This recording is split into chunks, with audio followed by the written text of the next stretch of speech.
Ok. A ver, creo que mi lista de clases no ha cambiado. Ahora acabo de pensar que tal vez... Bueno, creo que no. A ver, entonces...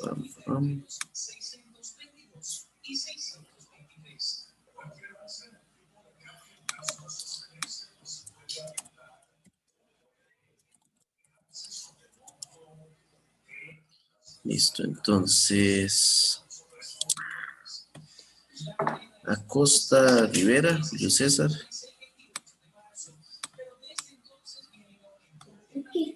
Está presente.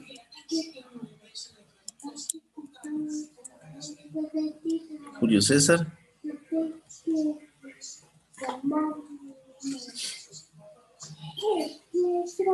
No. Ok.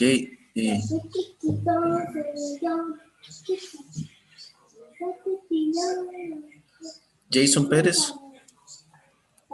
Acá, profe. ¿Ocupan la David. cámara? ¿Perdón? No, no. Está La bien. cámara, no, todo bien. Está bien, está bien. Steven Zúñiga.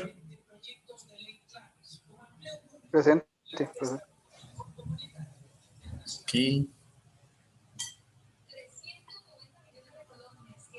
Yarod Cervantes. Presente, profe. Johnny Buzo. Presente, profe. Johnny, ok. Anthony Hernández. Anthony Hernández.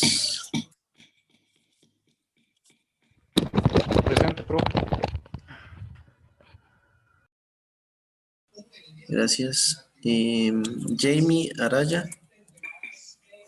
Presente, profe. Ok. Esteban Cascante. Presente, profe.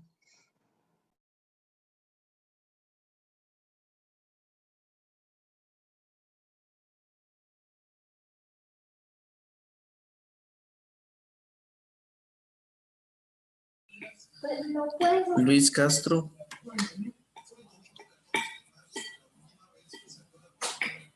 Luis Castro Venegas. No. Sofía Guerrero. Aquí, Sofía profe. Guerrero. Presente. Gracias, Sofía. Ujú. Brandon. Acabo de ver que entró. Aquí, profe. Todavía. Ángel Mendieta. Aquí, profe. Todavía. Byron Ocampo. Presente, profe. Gracias. Camila Orlish.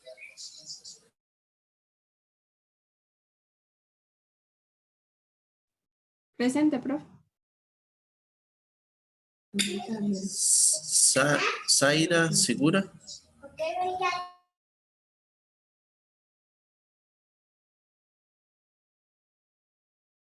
Zaira o Zahira Segura.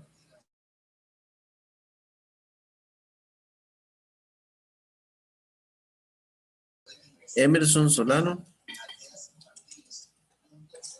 Presente. Merlin Vargas.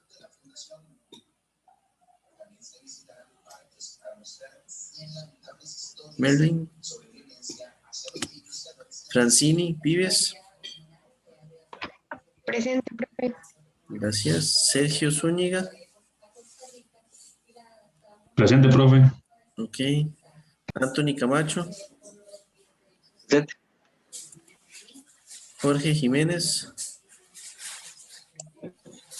Presente. Y Raúl Villalobos. Presente, profe. ¿Alguien que haga falta de los que estamos aquí presentes? Vamos a ver. Se supone que somos ahorita en este momento 18.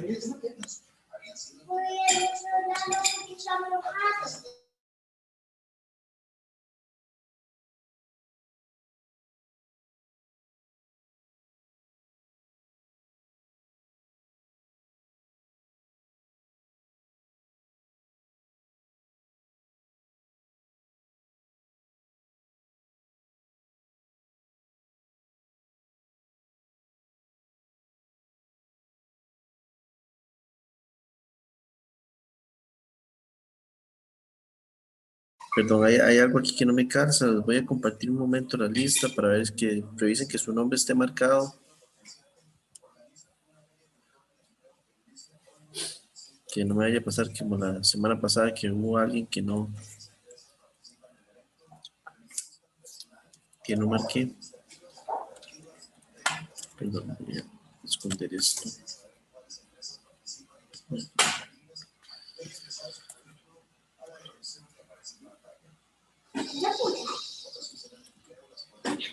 ¿Todos están? Ok. Listo. En este caso, entonces, quisiera saber cómo les fue con la primera práctica. ¿Lograron hacerlo todo? ¿Tuvieron muchas dudas, me imagino? ¿Cómo las solventaron?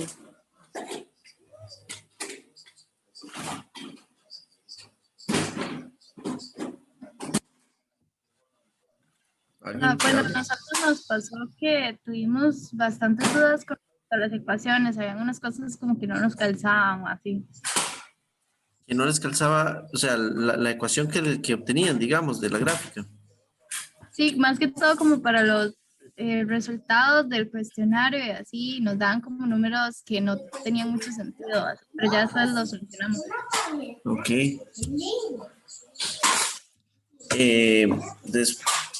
Vamos a ver, me gustaría saber si entre ustedes se han estado comunicando, si lo han hecho por medio de WhatsApp o lo que sea. No hay ningún problema en que lo hagan, de hecho. Nada más me gustaría saber si lo han hecho.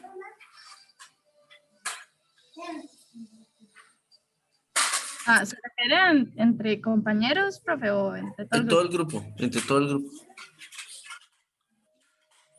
No se han comunicado entre ustedes para solventar problemas. Yo creo que este grupo no tiene WhatsApp.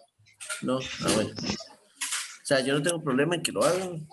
La verdad, esta primera parte, más que todo hasta, o sea, toda esta primera parte, las primeras 6 prácticas, la idea es que entre ustedes se ayuden para que aprendan a hacer todas las cosas, todos, ojalá que si tienen dudas entre, por ejemplo, cuando en su momento, cuando llegue a tomar videos, cómo los toman, ese tipo de cosas, está bien que se comuniquen entre ustedes, no tengo ningún problema en que lo hagan. Lo que más me interesa es que aprendan y que lo puedan hacer. Entonces, si lo hacen, no hay problema. La idea, como siempre les digo, es comunicarse, no copiarse ni nada por el estilo. Si ustedes tienen una duda, que la pueden preguntar y que el compañero les diga, yo hice esto, esto y esto, lo hice de esta manera y entonces después ustedes lo van a intentar hacer, ¿verdad? O sea, una cosa es que les expliquen cómo hacerlo y otra cosa es que les copien. Igualmente, si tienen dudas con respecto a cualquier cosa, pueden concretar conmigo en algún momento y hablamos para tratar de ayudarles. ¿De acuerdo? Bien. La práctica de hoy también es un poco extensa en la parte teórica. Eh, Les pido disculpas de una vez, los que no saben que, porque mañana tuvimos clases de física, pero bueno, estoy un poco enfermo y ahora sí la cabeza me está doliendo bastante. Entonces, las caras que hago es porque de verdad estoy un poco incómodo. Pero bueno, eh, la clase de hoy es la de, voy a compartir esa pantalla otra vez. Es la clase de, ¿dónde está? Me hace falta aquí. Es la clase de estadística e incertidumbres. Esta clase es muy, muy importante y eh, es muy importante para cualquier tipo de experimentación. Se habla mucho de la parte de estadística descriptiva acá. Esta es como la mayor descripción que van a tener, valga la redundancia, sobre estadística y manejo de datos que van a ver, creo que toda la carrera. Se le hablan de magnitudes, se habla de los términos correctos según el sistema internacional para algunas cosas. Por ejemplo, cuando estamos hablando de un número que se le da el nombre de valor, cuando estamos midiendo o determinando el valor de una propiedad física se le llama medición. Por ejemplo, este término del valor verdadero que hace referencia a un ideal, vamos a ver en el chat hay algo que hace referencia a un ideal que es encontrar el valor exacto. Ok, no hay problema. Sí, ya quité la sala de estar, entonces se va a conectar directo. El valor verdadero hace referencia a la magnitud que se obtendría en caso de una medición perfecta, pero las mediciones perfectas no existen. Entonces, hay valores que se aceptan como verdaderos convencionalmente, o que también se llaman valores teóricos. Esos serían los llamados convencionalmente verdaderos. Ahora, asociada a toda medición existe una incertidumbre, que es el parámetro que dice qué tanto las mediciones pueden ir variando. Por ejemplo, si ustedes miden 20 veces o 30 veces el largo de una mesa con el mismo equipo, en alguna ocasión les va a dar un valor mayor, en alguna ocasión les va a dar un valor menor y así sucesivamente. O sea, siempre existe la posibilidad de que haya un pequeño cambio en la medición que ustedes están haciendo. ¿Por qué ocurren estos cambios? Ocurren por infinidad de cosas, desde errores a la hora de tomar la medición hasta factores físicos como temperatura, por ejemplo. Entonces, uno de los errores más comunes es no tener control de la temperatura y hacer una medición con una barra metálica, por ejemplo, con una cinta metálica, y en un día muy caliente les va a medir, por decir algo, un metro punto 1.001 y el otro día les mide 1.004. Entonces, ese tipo de errores puede ser que existan en una medición. Entonces, de hecho, cuando se hace aquí, bueno, hablan de cómo hacer tipos de mediciones, pero cuando se hace, tal vez me adelanté un poco de todos los temas que hay. Cuando se hace un set de mediciones, esto es lo que uno espera tomar. Un set de medidas en los cuales los datos van a ser diferentes en muchas ocasiones. Y por lo general, vamos a encontrar que hay un pico, esto es una distribución normal, hay un pico muy cercano al valor verdadero, y esto que está acá es lo que llamamos la media, ¿verdad? Este valor de acá, el Q raya, es la media. Esto que está acá son la desviación estándar, que es qué tanto, es una caracterización de qué tanto se desvían los datos que estamos obteniendo. Entonces, bueno, como les decía, todo este tipo de información viene acá. Aquí es donde les hablo de la desviación típica, que caracteriza la dispersión de los resultados, o sea, qué tanto varían los datos. Idealmente, si uno tiene un instrumento bastante bueno, bastante preciso, en circunstancias muy bien controladas, esta dispersión debería ser muy, muy pequeña. Volviendo al ejemplo de la mesa, si ustedes lo agarran una regla y miden 20 veces, es probable que esta dispersión les vaya a dar 0 o muy cercana a 0. Pero también les va a venir afectado, va a estar afectado por el instrumento, qué tanto o qué tan bueno es para medir. Entonces hay una serie de cosas que se tienen que tomar en cuenta a la hora de determinar una incertidumbre. Luego de esto viene otro valor que se le llama la desviación típica experimental, que hace referencia a una incertidumbre experimental. Esta es la que más vamos a utilizar nosotros, porque dependiendo del instrumento que uno utilice, uno realmente no puede, en algunos casos muy especiales, uno no puede determinar cuánto es la incertidumbre del equipo que uno usa. Entonces, por ejemplo, en este caso, en el caso de los videos, por ejemplo, hay incertidumbres que son muy, muy grandes en los videos.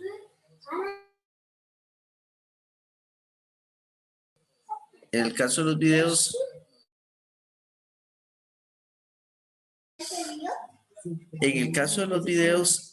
por ejemplo, cuando ustedes empiecen a determinar frame por frame a dónde está la ubicación de un objeto, ustedes se van a dar cuenta que con solo que ustedes muevan el mouse un poquito para la derecha, un poquito para la izquierda, ya hay una diferencia y va a afectar su medición.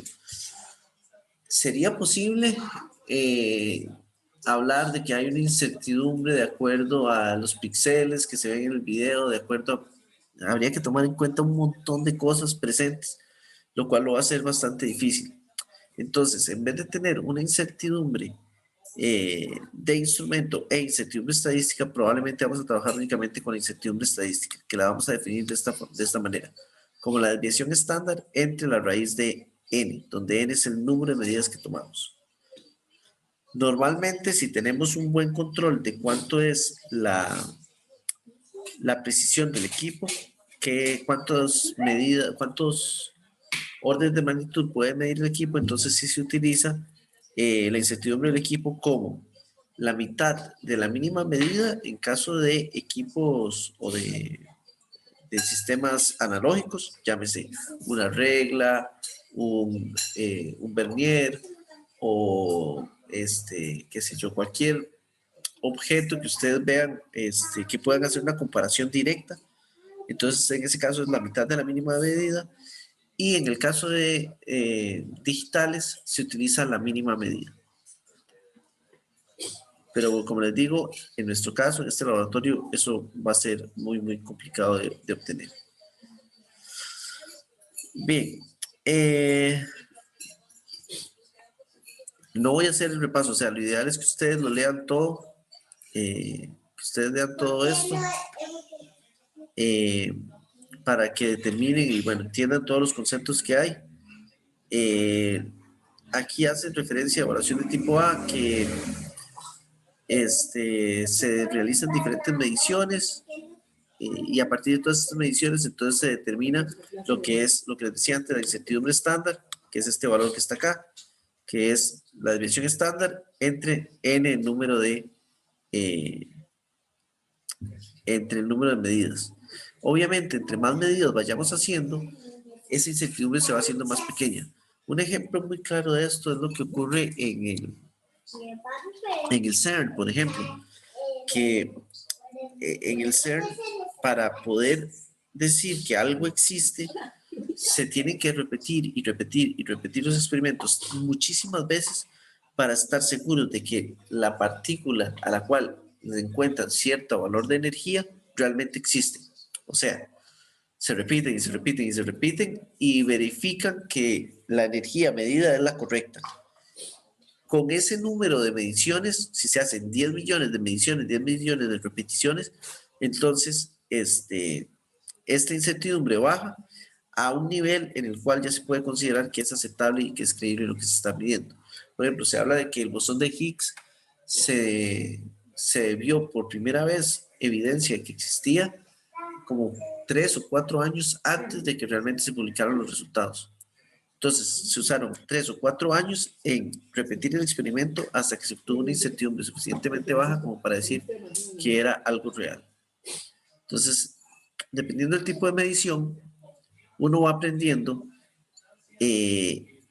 cuánto es un valor de n que vale la pena.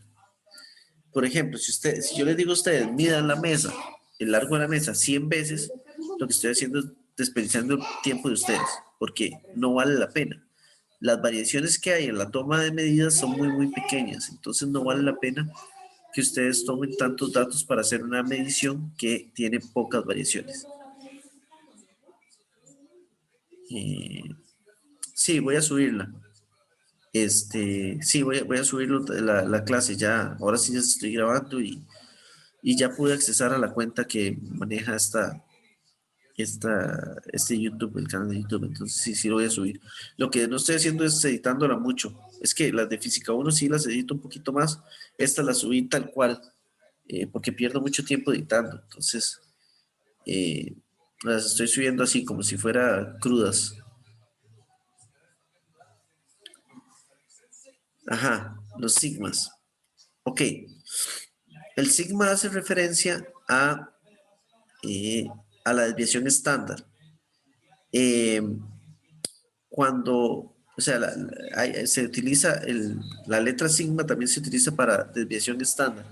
Entonces, cuando uno da una incertidumbre, uno lo que está diciendo es que si usted toma una medida extra, más, o sea, usted dice, mi medición da 5 más menos 0.3. Lo que yo estoy asegurando con ese más menos 0.3 es que la siguiente medición que usted va a tomar se va a encontrar dentro de esos 5 sigmas. Ahora, no estoy seguro si... no estoy seguro si esto de los 5 sigmas venía aquí en este documento o si lo leyó en otra parte. Si me hablan es mucho más fácil. Yo no tengo que estar revisando el chat porque no lo tengo abierto. No, ¿qué? No, que no vienen los 5 sigmas aquí. Sí, me parece que yo no incluí esto de los 5 sigmas acá. Hay diferentes tipos de... Hay diferentes tipos de definiciones en cuanto a las incertidumbres, dependiendo de qué estándar se utiliza. Entonces, por ejemplo, en algunos se habla de que la incertidumbre tiene que incluir 5 veces la incertidumbre, la desviación estándar, perdón. Entonces, si ustedes sacan la desviación estándar, entonces el 5 sigma lo que hace es multiplicar 5 veces por la desviación estándar y utilizan eso como una incertidumbre. En realidad nosotros lo que buscamos, en mi caso, como yo lo estoy definiendo, lo que buscamos es que la incertidumbre se disminuya con las repeticiones que uno va haciendo al experimento. Entonces, entre más repeticiones uno utilice, más va a disminuir la incertidumbre reportada. ¿Por qué? Porque la repetición lo que me va a dar es más confianza de la medida que estamos haciendo. Si se utiliza una incertidumbre como 5 sigma, la desviación estándar nunca va a cambiar. La desviación, indiferentemente cuántos datos usted vaya a tomar, la desviación estándar siempre va a ser muy parecida. Entonces, lo que va a hacer es que va a crear una incertidumbre que es muy grande, al final de cuentas, para la medida que se utiliza. Estas definiciones que yo estoy utilizando se tomaron de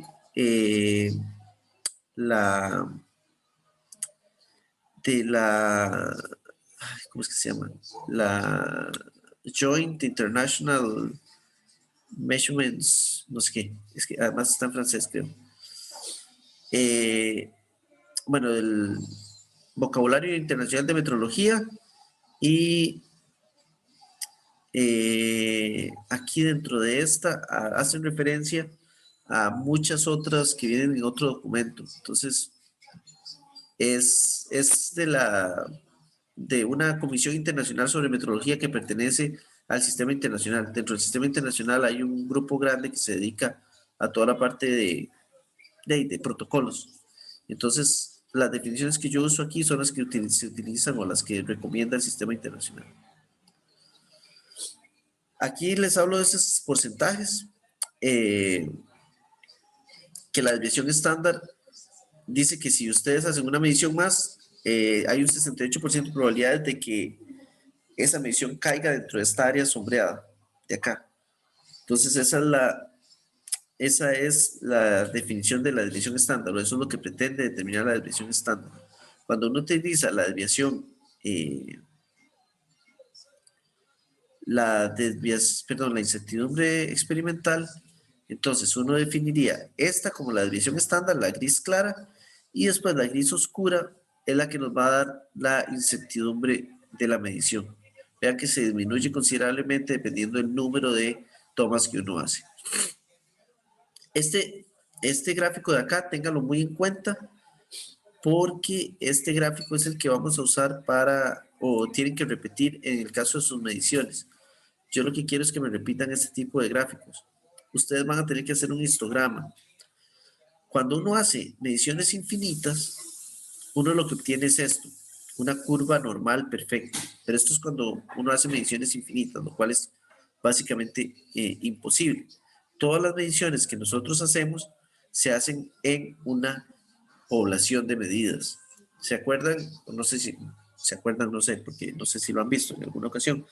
Pero cuando se habla sobre encuestas, se habla de población y muestra. Lo dije mal antes. Se habla de población y de muestra. todas las medidas que nosotros hacemos sobre una muestra. La población es el número total de eventos. En el caso de las mediciones, el número total de eventos es infinito, porque uno puede hacer una medición infinitamente, ¿verdad? O tomar infinitas mediciones. Por lo tanto, uno siempre hace una muestra. Esa muestra va a ser el número n. Uno tiene que limitar la cantidad de mediciones que uno hace, siempre. Entonces, eso es importante por dos cosas. Primero, si están trabajando en Excel, voy a dejar de compartir y poner pantalla completa. Si trabajan en Excel y ustedes quieren hacer el cálculo de la desviación estándar para unos valores,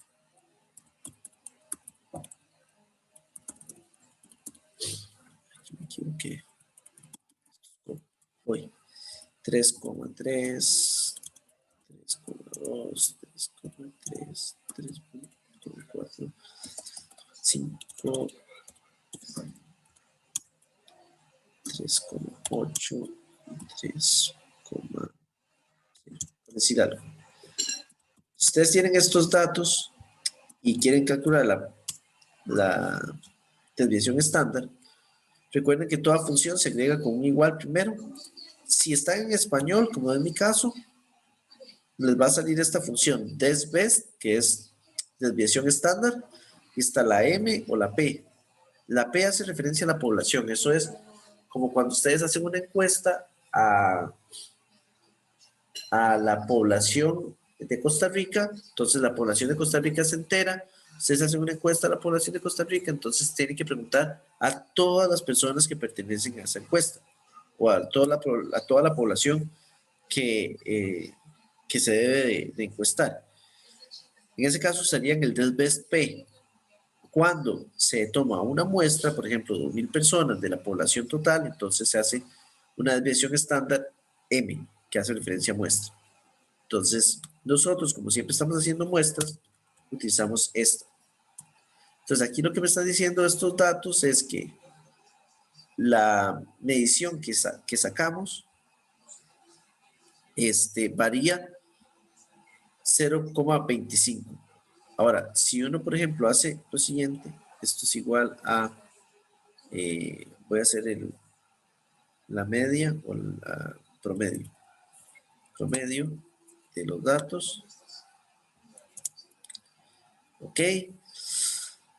Además, vean que saqué 1, 2, 3, 4, 5, 6, 7 mediciones. Entonces voy a decir que esto es igual a la raíz de 7. Y por último lo que hago es que el valor medido va a ser igual, o la incertidumbre estadística va a ser igual a esto entre la raíz de 7. Entonces, cuando uno hace una medida, uno lo que reporta es el valor medio. Recuerden que antes les dije que uno lo que reporta es este valor de acá, que es la media de todo esto. Si lo ven como un histograma, está acá. Entonces, igual se saca la media, que es este valor en rojo. Y después se coloca. Profe, permiso. Sí, adelante. Está compartiendo Excel. Nada más estoy compartiendo Excel. Gracias. Creí que ya había compartido todo. Chat. Ok, ya hicieron el grupo de WhatsApp. Ok, entonces, lo que les decía, cuando uno va a reportar un dato, uno hace la toma de datos, y esto se va a ver de esta manera, usualmente. No siempre queda tan bonito, ¿verdad? Esta se ve como una normal, muy bonita, pero eso no siempre es el caso. A veces a uno le queda un pico por acá y después otro pico por acá, y ese tipo de cosas pueden ocurrir en un histograma. Pero idealmente uno lo que tiene es esto. Entonces uno tiene el valor medio, el promedio, uno tiene la desviación estándar, que es este de acá, y la incertidumbre estadística, que es esta que voy a obtener acá. Entonces, en Excel, lo que yo acabo de hacer es, para un conjunto de datos, calcule el valor medio, la incertidumbre, en la raíz de 7, y esta sería la incertidumbre estándar o incertidumbre estadística. Entonces, a la hora yo de reportar el resultado, esto va a ser igual a 3,357 más menos su incertidumbre, 0,095. Lo voy a redondear para arriba. Ahora bien, vean que Excel me está dando muchísimos más datos. A esto hace referencia a las cifras significativas, ¿verdad? ¿Cuántas cifras significativas? Las cifras significativas vienen definidas por la incertidumbre que ustedes calculen. A mí particularmente me gusta usar una o máximo dos cifras significativas a partir de la incertidumbre. Entonces, por ejemplo, en este caso, vean que me da 0,094761.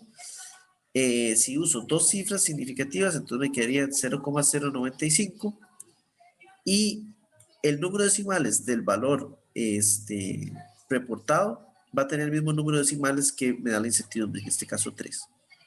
3,357 más menos 0,95. Viéndolo en el gráfico, ¿qué significa eso? Que tengo un valor medio de 3,57 más menos 0,095, que esto que estaría acá sería el valor más abajo y este sería el valor más alto de la incertidumbre. Si yo vuelvo a hacer otra medida, es muy probable que esté dentro de este valor que está acá y así sucesivamente. Entonces, la medición que yo hice tiene mucha... Perdón. Alguien ahí por ahí hablando, creo que dejó abierto nada más, no importa. Entonces, la medición que ustedes hicieron, la calidad de la medición que ustedes hicieron va a venir muy definida por esa incertidumbre. Si ustedes me dicen que hicieron una incertidumbre o hicieron una medición que les dio 5 más menos 4, yo les voy a decir que es esa mierda de medición, no sirve para nada. Porque, porque no me está dando ninguna información. Significa que el dato que ustedes están obteniendo puede variar desde 9 hasta 1, lo cual simplemente es un rango muy, muy grande. Es una medición mala. Ahora, si ustedes me dicen que el resultado que ustedes obtuvieron es de 5.000 más menos 0.001, entonces ahí yo sí les digo, bueno, esto es una muy buena medición. Están variando a menos de un 1%, lo cual se les alaba bastante esa medición. A mí, por ejemplo, me pasó que en alguna ocasión estaba haciendo una experimentación que el asunto era que la incertidumbre me la daba una simulación. Entonces uno al hacer la simulación le iba obteniendo diferentes datos de, creo que eran frecuencia, sí, era la frecuencia de movimiento de un átomo, vamos a ver, bueno, porque sí era un valor de frecuencia. Bueno, en fin, la frecuencia, yo estaba tratando de obtener la frecuencia de un átomo que estaba vibrando, para determinar la temperatura a la cual existía magnetismo o no existía magnetismo. Entonces, al hacer varios cálculos de esta simulación, los primeros valores obtenía incertidumbres bastante pequeñas, como 1 o 2 órdenes de magnitud menores que la medida en sí o del resultado, pero a frecuencias muy, a cierto tamaño de partículas muy pequeños, empezaba a tener incertidumbres que eran hasta la misma magnitud o el doble. Entonces, claro, yo tenía un valor de frecuencia, digamos, de 3 kHz y me variaba desde 3 kHz para arriba y 3 kHz para abajo. Entonces era una medida que era inservible. Básicamente se eliminaba. Al final de cuentas, eso es lo que uno hace. Cuando uno tiene medidas que no son confiables, uno las elimina. Y solamente deja las medidas con las cuales usted confía. Muy bien, les he hablado de dos tipos de incertidumbres. Les hablé de incertidumbres estadísticas, que es la que le dice el cálculo, y también en algún momento les hablé de incertidumbres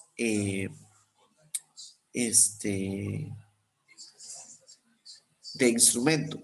Esto se puede ver como si fuera un vector. De hecho, si ustedes tienen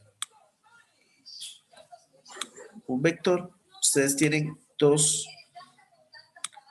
en dos dimensiones, ustedes van a tener dos componentes que son independientes entre sí. Con las mediciones pasa lo mismo. Ustedes pueden tener n diferentes contribuciones que sean independientes entre sí. Entonces, cada una de ellas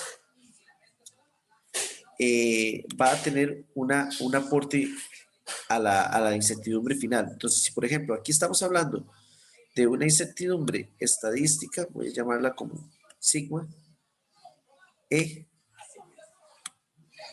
Si ustedes tienen una que es de instrumento, esta va a ser la sigma I. Digamos que puedan tener otro tipo otro tipo de incertidumbres. Incluso en algún momento se habla de por experiencia, de que uno por experiencia ya sabe que la incertidumbre también puede variar en ciertos valores. Entonces uno le puede meter aquí una incertidumbre que voy a llamar sigma O. Entonces, la incertidumbre total va a ser la combinación de todas estas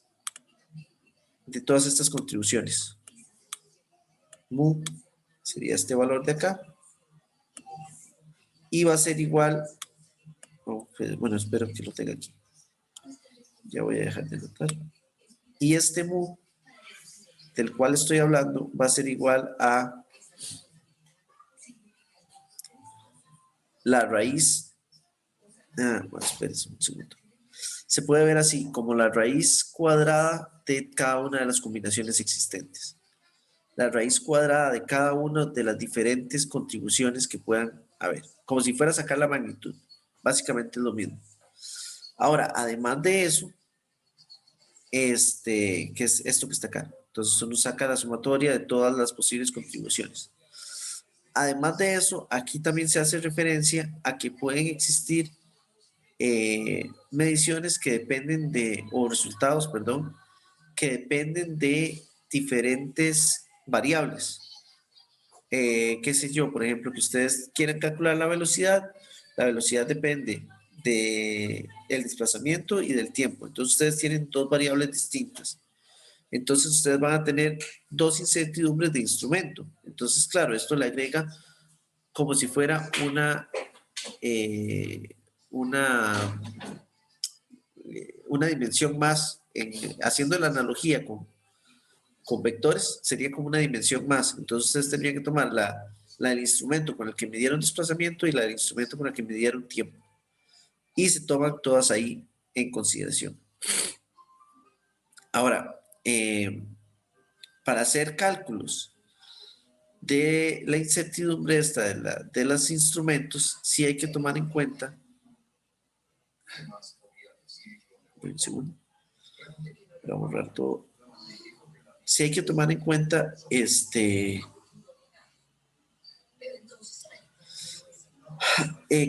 qué tanta importancia puede tener esa incertidumbre de instrumento. Por ejemplo, si ustedes tienen, vamos a ver qué valor se me puede ocurrir. Por ejemplo, digamos esto, si ustedes están midiendo la posición con respecto al tiempo para un movimiento uniformemente acelerado, entonces ustedes tienen que la posición va a ser igual a la posición inicial más la velocidad inicial por el tiempo al cuadrado más un medio de la aceleración por el tiempo al cuadrado. Entonces, digamos que ustedes tienen la capacidad de medir aceleración y tienen la capacidad de medir tiempo. Digamos que la velocidad inicial era 0, entonces esa parte se me elimina. Entonces voy a escribirlo acá para que no nos perdamos. X va a ser igual a un medio de la aceleración por el tiempo al cuadrado. Perdónenme la escritura, pero es que esto es un ejemplo, ¿verdad? Entonces, ustedes tienen dos valores experimentales. Tienen aceleración y tienen tiempo. Estos son los dos que tienen. Ahora, ustedes pueden medir la aceleración con un acelerómetro, por ejemplo, y pueden medir el tiempo además con un cronómetro. Ahora, vean que el peso o la importancia que tiene cada uno de estos valores en la medida total es distinto. Por ejemplo, si ustedes tienen una aceleración de 1, pero además ustedes tienen un tiempo que creció a 400, vean que la medición se va a ver muy afectada por el tiempo, ya que además esto tiene un cuadrado. Entonces, estos Cs que están acá hacen referencia a qué tanta importancia tiene la variable que ustedes están midiendo. Entonces, una opción para hacerlo es como si fuera calcular este coeficiente como si fuera una pendiente, o la otra opción es calcularlo como si fuera una derivada parcial.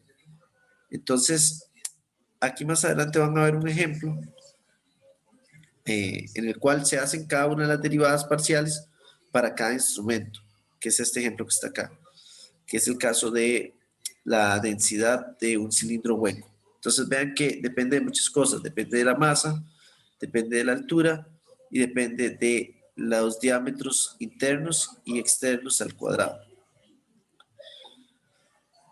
Entonces, uno lo que hace para determinar los diferentes pesos o los diferentes constantes esas Cs, las C, es derivar parcialmente. Aquí, bueno, aquí les dan todos los datos de altura, les dan los datos de diámetro exterior, diámetro interior, todas las veces que se midieron. Se hicieron hasta 12 veces.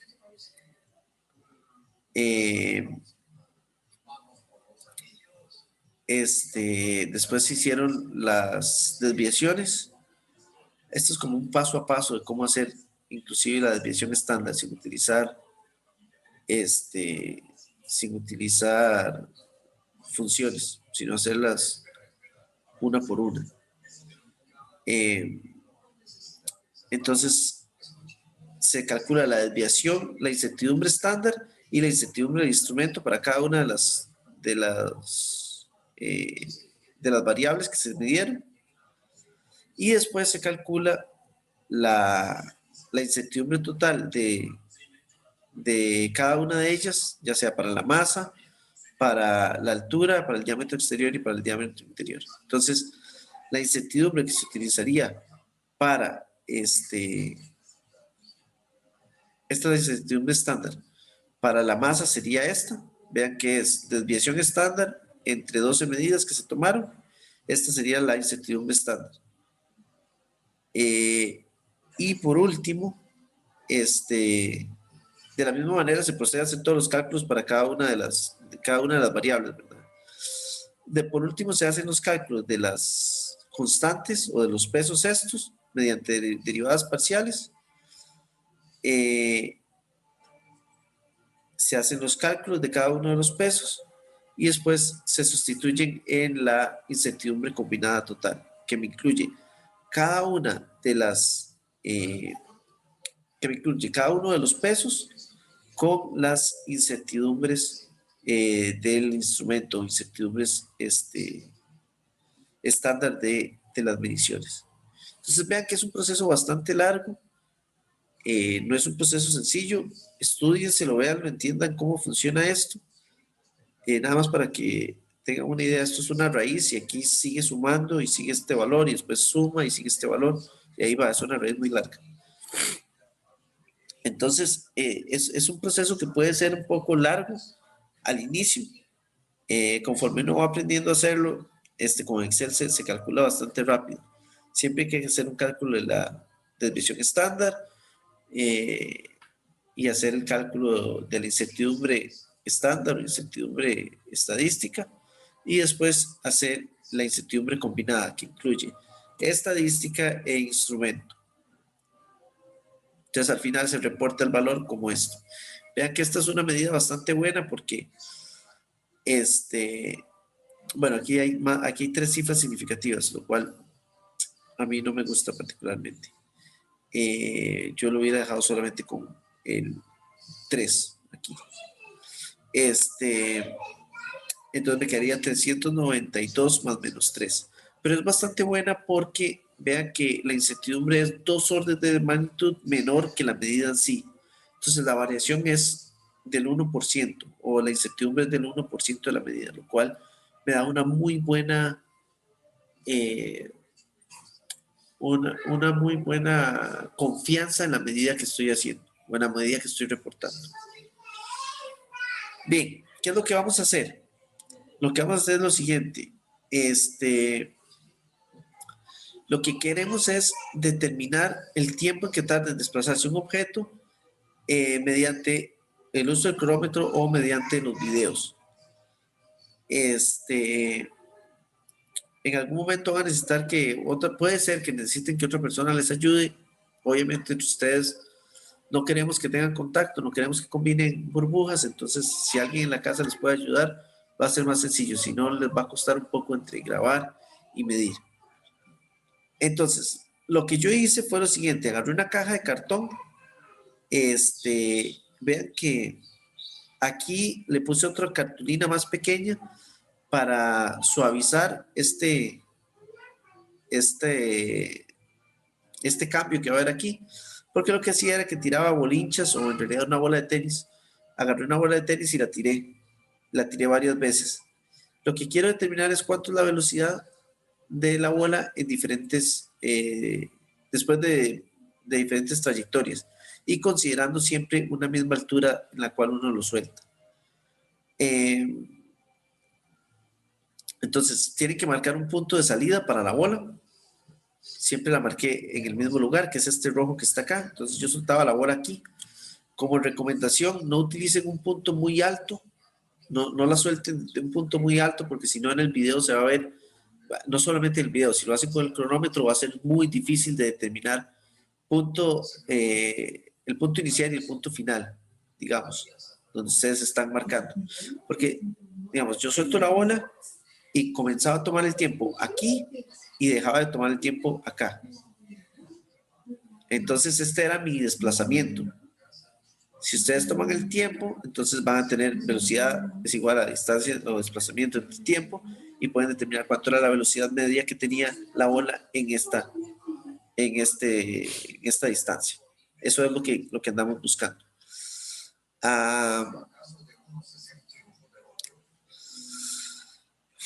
Vamos a ver algunas de las cosas. Aquí, bueno, aquí les hago que la unión del plano inclinado y la pista plana hay otro cartón blanco. Este sirve para suavizar el movimiento. Y además marquen una distancia. Yo lo hice con 20 centímetros. Si ustedes ven que 20 centímetros es una distancia muy corta porque la bola va muy rápido, entonces pueden extenderlo tanto como quieran para que ustedes puedan ver todo el movimiento y para que puedan anotar bien los tiempos. ¿Cuál es el problema de hacerlo muy, muy grande? Por ejemplo, si ustedes tienen una mesa que está levemente inclinada, entonces van a tener una aceleración ahí que les puede afectar las medidas reales de una velocidad que debería ser en todo momento constante. Entonces, bueno, aquí viene paso por paso qué es lo que deben hacer. Tienen que repetir hasta 10 veces. Tienen que hacer un histograma. En el canal de YouTube hay un ¿cómo se llama esto? Un tutorial para hacer histogramas. Primero lo tienen que hacer con el cronómetro del teléfono celular. Bueno, si tienen cronómetro de mano también. Entonces miden el tiempo que ustedes creen que tarda desde que pasa la primera línea hasta que pasa la segunda. Y hacen un histograma para esos 10 valores. Luego lo siguen haciendo hasta que tengan 20 valores y realizan otro histograma. Y comparen el histograma con solo 10 datos y el histograma con los 20 datos completos. A ver si obtienen diferencias del tiempo promedio, por ejemplo. Que si, vamos a ver. Sí, que si tienen diferencias entre el tiempo promedio o si o si se les da muy, muy parecido entre todos los datos que tomen, entre 10 y 20. Me quedé aquí un poco pegado porque acabo de leer que aquí viene el valor teórico. que hagan el histograma donde pongan el valor teórico. No tenemos valor teórico para este caso, ¿verdad? Se podría calcular utilizando conservación de la energía, pero no lo hemos visto, entonces no es necesario poner valor teórico en el histograma. O sea, es similar a la figura 1.2, que ya les había dicho que era esta. Entonces ustedes van a tener diferentes clases o diferentes repeticiones, y a partir de dentro de esas repeticiones ustedes me van a marcar el valor promedio y me van a marcar a dónde está la incertidumbre estadística, perdón, la incertidumbre estándar, y dónde está la desviación estándar. Me van a marcar las dos cosas, tanto para 10 como para 20 tomas. Y después van a repetir el experimento, pero utilizando video. Y lo pueden hacer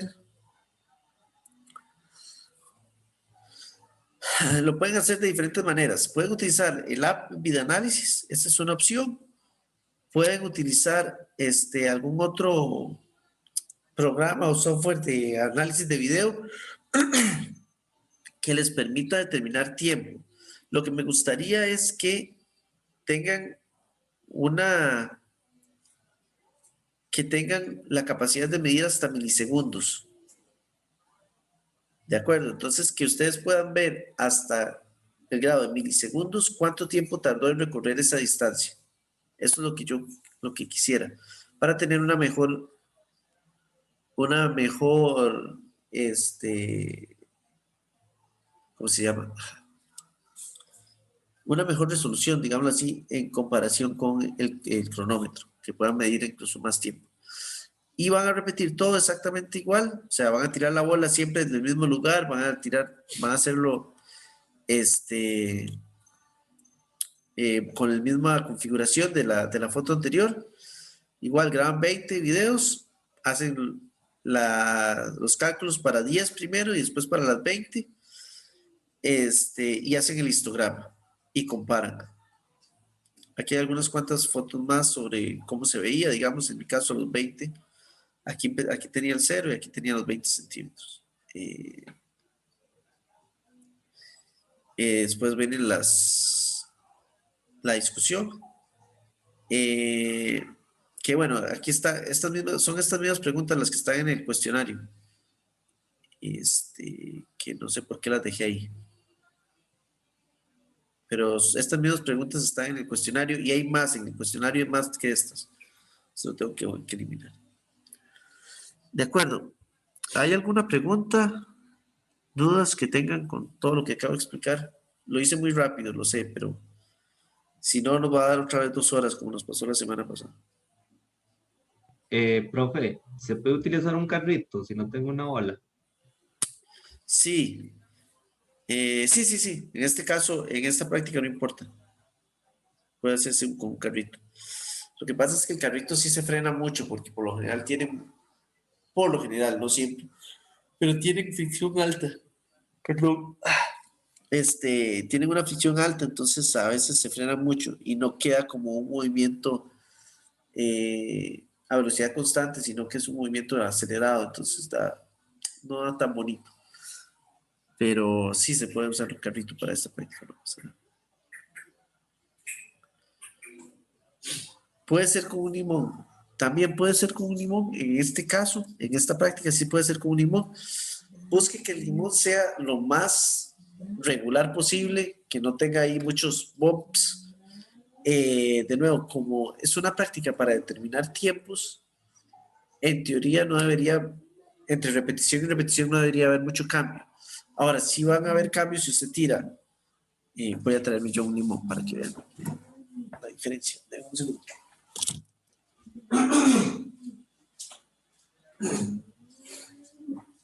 Creo que la naranja funciona mejor.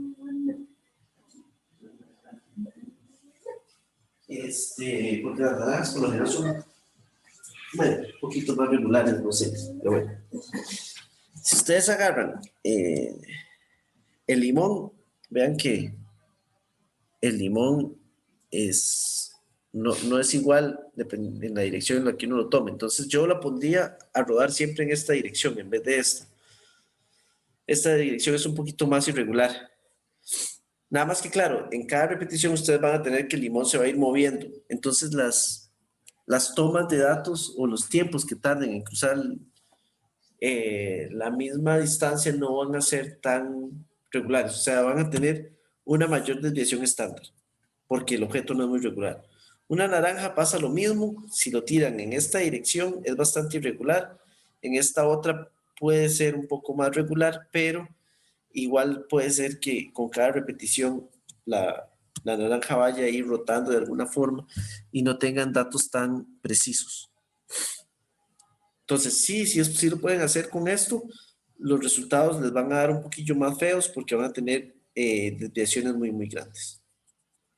Si pueden conseguirse una bola, una bolincha, van a tener mejores resultados, pero no es obligatorio. Eso sí, cuando hagan la bitácora, acuérdense de poner que lo hicieron con un limón o que lo hicieron con lo que sea que lo hayan hecho. Incluso si tuvieran un cilindro también es una buena opción. Qué sé yo, un rollo de papel higiénico puede ser que funcione. Nunca lo he hecho, pero se me ocurre que puede servir. Porque es más regular. Ahora, yo usaría el cartón del centro, no utilizaría todo el rollo de papel porque puede ocasionar una deformación muy grande. Pero creo que un rollo de papel higiénico es mucho más regular que un limón, por ejemplo. Esto es una de las cosas que a mí me gusta mucho del laboratorio en casa, que ustedes pueden, se les puede ocurrir cómo cambiarlo para que funcione igual, ¿verdad? Una botella podría servir si la botella es bastante regular. Pero este tipo de cambios a mí, y si a alguien se le ocurre alguna otra forma de hacerlo, pues bien, no hay ningún problema. Profe, ahorita estaba probando una pila AA y no se frena mucho. Ok, con una batería. Sí, puede funcionar bien una batería. Para los laboratorios, es que es bastante gracioso, porque para los laboratorios, para no afecta nada con que lo hagan. Para los laboratorios de movimiento acelerado, que van a utilizar algo muy parecido a esa pista, de hecho, si hacen ese plano inclinado con una caja, no la boten después de hacerlo, porque lo van a necesitar en semanas siguientes, o les puede servir en semanas siguientes, no es que lo vayan a necesitar, pero les puede servir. Para esos laboratorios, cualquier cosa que ruede no habría problema. Pero para el laboratorio de energías sí se tiene que tomar en consideración una energía rotacional. Entonces, es gracioso porque cambia un poco la dinámica de qué es lo que está pasando. A pesar de que funcionan en todos los casos, hay que considerar algunas cosas más. Perdón, Zaira, ¿verdad? ¿Te llamas Zaira o se pronuncia diferente? Esa ira. Zaira, ok. No, nada más para agregarla en la lista que ya llegó, porque antes tomé lista y no la contemplé. ¿Dónde estás? Aquí está. Ok. Zaira, ¿usted sabe quién es su pareja? ¿Ya se ha hablado con esa persona? Sí sé quién es mi pareja, pero no he hablado con él porque no tengo el correo institucional. Ok. Usted está con... A ver... Fabricio.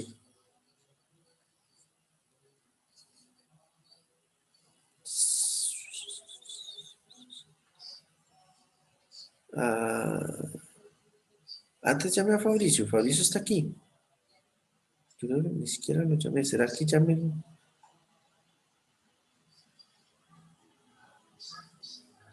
Fabricio no está. Ok.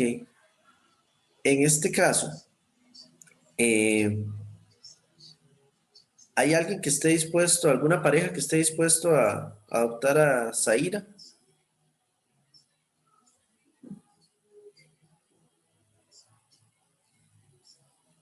O si no, la asigno al azar. Profe, Sí, mi compañera no está, pero yo creo que sí podemos, ok. ¿Con quién sería? Johnny Buso y Merlin Ok. Vargas, creo. Johnny y Merlin. Sí. Y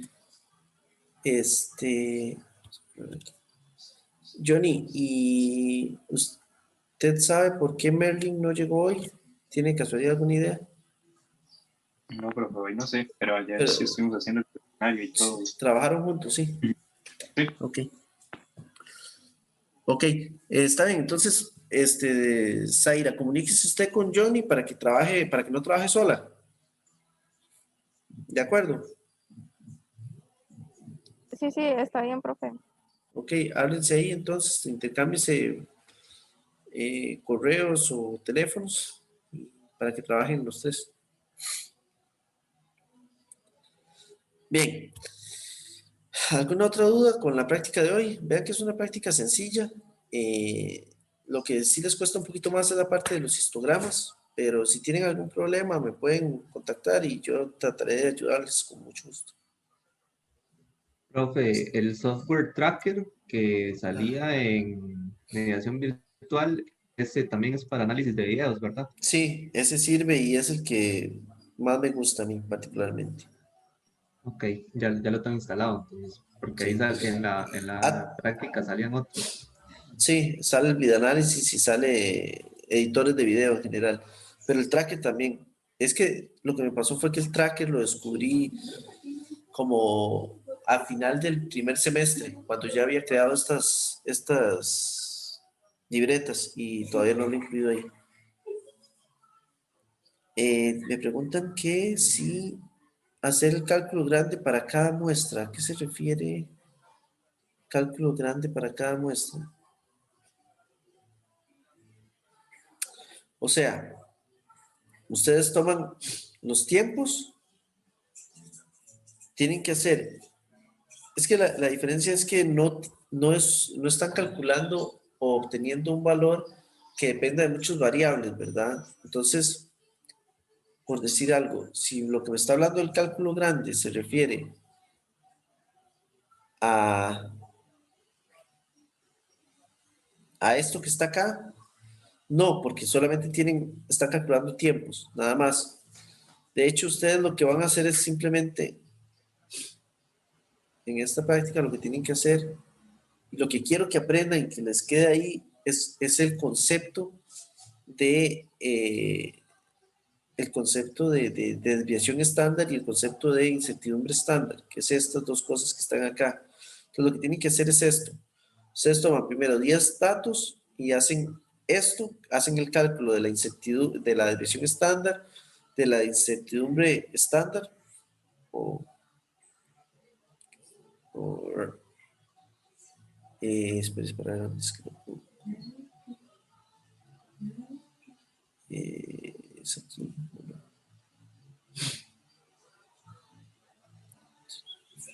O esta que está acá, sí. Esta que está aquí. Entonces, no vamos a incluir la parte incertidumbre estándar, esta de aquí, mío. No vamos a incluir la parte del instrumento, hacerla combinada, no la vamos a hacer. Vamos a hacer solamente esta y la incertidumbre estándar, perdón, la desviación estándar. Entonces, al final lo que les tiene que quedar es van a tener que ser 4 histogramas. Así, uno lo van a hacer 2 histogramas con cronómetro, uno de 10 datos y el otro de 20, y 2 histogramas con video, uno de 10 videos y otro de 20 videos. Entonces, sí, la parte de video puede ser un poquito lenta porque tienen que tomar 20 videos y después revisar en qué frame empieza a cruzar la bolita por el punto y en qué frame termina de cruzar. Entonces, esa parte es un poquillo lenta, pero una vez que tienen los datos es simplemente hacer estos histogramas. ¿De acuerdo?